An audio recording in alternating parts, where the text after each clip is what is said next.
So what would be your message towards the people so that they don't control Nagarik Suraksha Manch, control Amra Bangali, and you will not have the other side misguiding other people. It takes two hands to clap. It takes two hands to clap. And we know who are the people who are provocating. Has the murderer of Biswajit Dev Burma been arrested? Has the murderer of Mantri Lal Kaiping been arrested? Has Pindulal Chakma's murderer been arrested? So, जो माधवबारी में हुआ उसका कोई justice हुआ है अभी तक? तो my message is, there is wrongs on both sides. But if you can control these elements which are provocating one society, the other society will react. I have always spoken for peace, whether it is Tiprasas or Bengalis, Chorais or Riangs, Muslims and Hindus and Christians. We are secular. We believe in no discrimination of any religion. We believe in inclusivity. But the government has to now stop these organizations which are fringe elements, which are creating ethnic divide between communities. Tipra Mota has not spoken against any community. We have only spoken for the constitutional rights of the Tiprasa people. We have not spoken against any community. जब से हम power में आए हैं, not one act of violence has happened against any non-Tiprasa community in ADC. So ये जो वहम फैलाया जाता है, ये एक एलिमेंट है त्रिपुरा में जिनका राजनीति रहता है. जब कोई तिपरासा डिमांड करे तो उनको कम्युनल बनाओ, जब कोई और करे तो उसको राष्ट्रवादी बनाओ. इसको कर्टेल करने के लिए स्टेट गवर्नमेंट को कदम उठाना चाहिए. ये जो पॉलिटिकल वायलेंस स्टेट में हो रहा है, मैं अपील करता हूं स्टेट गवर्नमेंट को to kindly look into it and reduce the level of violence.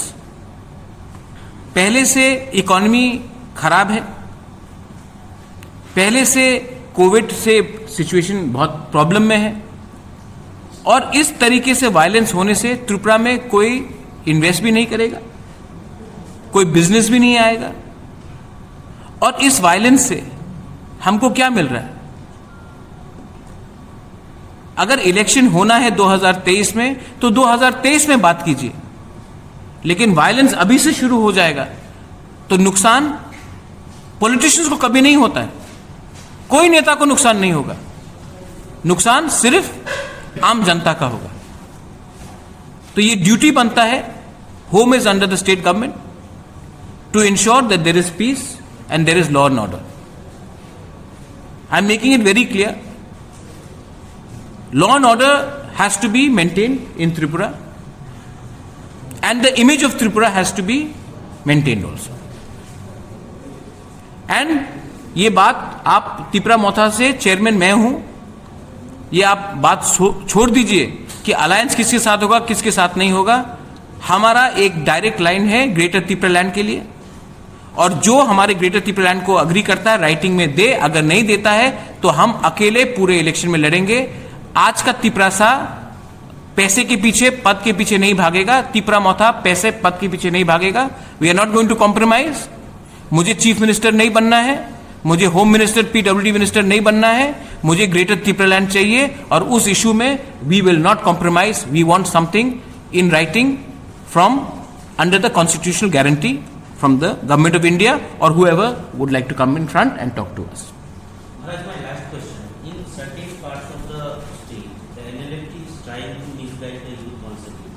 I mean, they are position to honor the Samajwatis. So, and our state government is also giving an allowance, monthly allowance to the Samajwatis. So, are there the same people who are you going to, or there are different? The beneficiary selection क्या एक ही होगा? देखिए, first of all जो हमारे ओकराज हैं, जो हदा है, जो चांताए हैं, कास्को है, वो लोग बेनिफिशियरी नहीं है. उनका अधिकार बनता है कि हम लोग उनको सम्मान दें। स्टेट गवर्नमेंट ने प्रॉमिस किया था आज से 2 साल पहले, अभी तक 1 रुपया नहीं गया है। हमने बाय सर्कुलेशन अपना ऑर्डर पास कर दिया है। हम लोग अगले महीने से ये डिस्ट्रीब्यूशन डायरेक्टली करेंगे, और क्योंकि अगर अपना तिपरासा आइडेंटिटी और कल्चर को प्रिजर्व करना है तो पॉलिटिकल मायने से नहीं देखना पड़ेगा। जो कम्युनिटी चूज करेगा, कौन उनका होदा है, उनका ओकरा है, उनका आदोंग है, उन्हीं को हम देंगे। हम अपनी तरफ से किसी को सिलेक्ट नहीं करेंगे, क्योंकि जिस दिन पॉलिटिकल पार्टी सिलेक्ट करके किसी को बेनिफिट देने लगे उस दिन राजनीति शुरू हो जाता है। मैं चाहता हूं कि हमारे ट्रेडिशनल इंस्टीट्यूशंस, जो कल्चरल एक इंस्टीट्यूशंस हैं, उनको एक सम्मान दिया जाए और एक स्टाइपेंड दिया जाए। मेरे संग मेरे सीएम यहाँ में बैठे हैं, वहाँ में ईएम्स बैठे हैं। हमने डिसीजन लिया है कि every community elder who has an elder in the traditional setup will be given a monthly stipend starting from 1st of September। और ये हमने खुद किया है। स्टेट गवर्नमेंट ने अभी तक डिसीजन लिया है लेकिन किया नहीं है। हमने डिसीजन भी ले लिया है, अमाउंट भी फिक्स कर दिया है, और अब हम प्रोसेस भी शुरू कर रहे हैं, और हमने टारगेट भी रख दिया है कि सितंबर से ये काम शुरू हो जाएगा।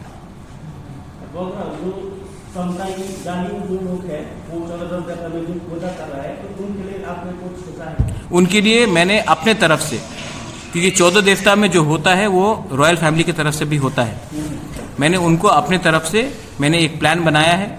राजमाता भी त्रिपुरा में है, आने वाले दिन में उनके लिए भी मैं कुछ करने वाला हूँ, क्योंकि मैं चाहता हूँ कि देखिए, त्रिपुरा को सब लोग बोलते हैं कि backward. Tiprasa is not backward.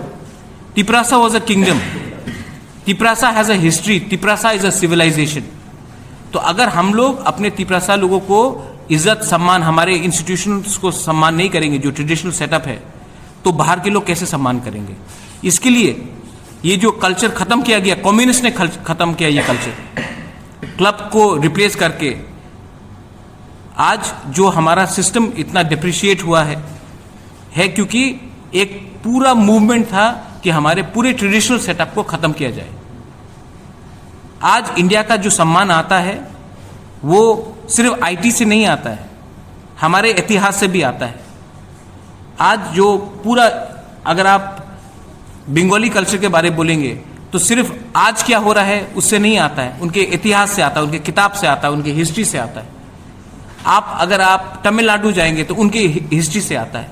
आप जब इंग्लैंड जाएंगे तो उनका हिस्ट्री से आता है। आप अगर चाइना को देखेंगे तो उनकी हिस्ट्री से आता है, माओ से नहीं आता है। तो हमारा भी इतिहास है, हमारा भी एक कल्चर है। Whether it is Ghalib, whether it is कास्काओ, whether it is Kshatriya samaj, whether it is होदा, वेदर इट इज चांताई, whether it is Chaudhary, whether it is anybody, we have to start respecting our traditional system, and that is something I'm following up.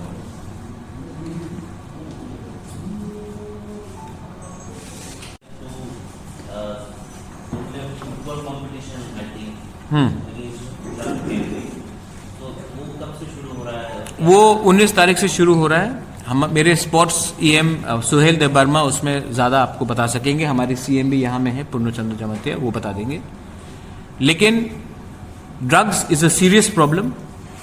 कोई बात नहीं कर रहा है drugs के बारे। हमने ड्रग रिहेबिलिटेशन सेंटर को भी अडॉप्ट करने का डिसीजन लिया है एग्जीक्यूटिव कमेटी में। ड्रग्स सीरियस प्रॉब्लम है, और कोई भी फ्यूचर जनरेशन जिसमें we have a problem of drugs will never be able to rise. So I think that it is very important that we combat drugs with sports.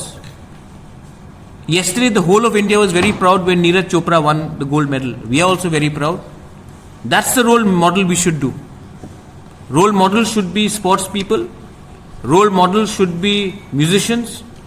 Role models should be artists. Role models could be journalists.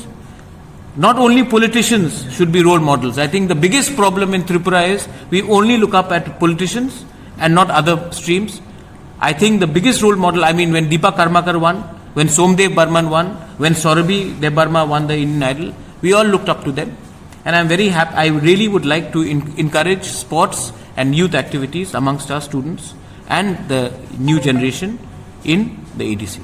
Sir, রাজনীতিতে হিংসা এবং প্রতিহিংসাটা আপনি কিভাবে দেখছেন? মানে এটা কি महाराजा वीर विक्रम के राज्य में ये जो पश्चिम बंगाल का जो पॉलिटिक्स शुरू हो गया है, बीजेपी वर्सेस तृणमूल, ये त्रिपुरा एक बैटल ग्राउंड हो गया है फॉर तृणमूल वर्सेस बीजेपी. ये बहुत दुख का बात है. कहीं में भी वायलेंस नहीं होना चाहिए, और ये वायलेंस जो हो रहा है उससे पूरा त्रिपुरा का छवि खराब होता है. लेकिन जब तिपरा मोथा का वायलेंस हुआ पोस्ट पोल के बाद, तो सबने कहा कि हम लोग एंटी नेशनल्स हैं, क्योंकि जब तिपरासा फाइट करता है तो हम लोग एंटी नेशनल्स हैं, उग्रपंथी हैं. जब टू नेशनल पार्टीज या एक रीजनल और एक नेशनल पार्टी फाइट करते हैं तो कोई बोलता है कि राजनीतिक हिंसा, इसको भी आप एंटी नेशनल बोलिए. हम करेंगे तो एंटी नेशनल, वो करेंगे तो पॉलिटिकल हिंसा नहीं होगा. और कहीं में भी पॉलिटिकल हिंसा, कहीं में भी किसी को मारना, किसी को रोकना, वायलेंस से त्रिपुरा और पश्चिम बंगाल सबसे पीछे है इंडिया में, स्टेट्स में, क्योंकि हमने हमेशा राजनीति को सामने रखा है और कम्युनिटी को पीछे रखा है. हमेशा हमने नेता का बारे सोचा है और सोल्यूशन नहीं निकाला है. And this violence is condemnable. Maharaja Veer Vikram ने कभी नहीं सोचा था, मेरे माँ बाप ने कभी नहीं सोचा था कि त्रिपुरा आज इस स्थिति में रहेगा कि हर ब्लॉक में, हर डिस्ट्रिक्ट में वायलेंस होगा. और इस वायलेंस से पूरा इंडिया में हमारा स्टेट का छवि खराब हो रहा है. और इस छवि को खराब करने के पीछे कौन है, हम लोग सब जानते हैं.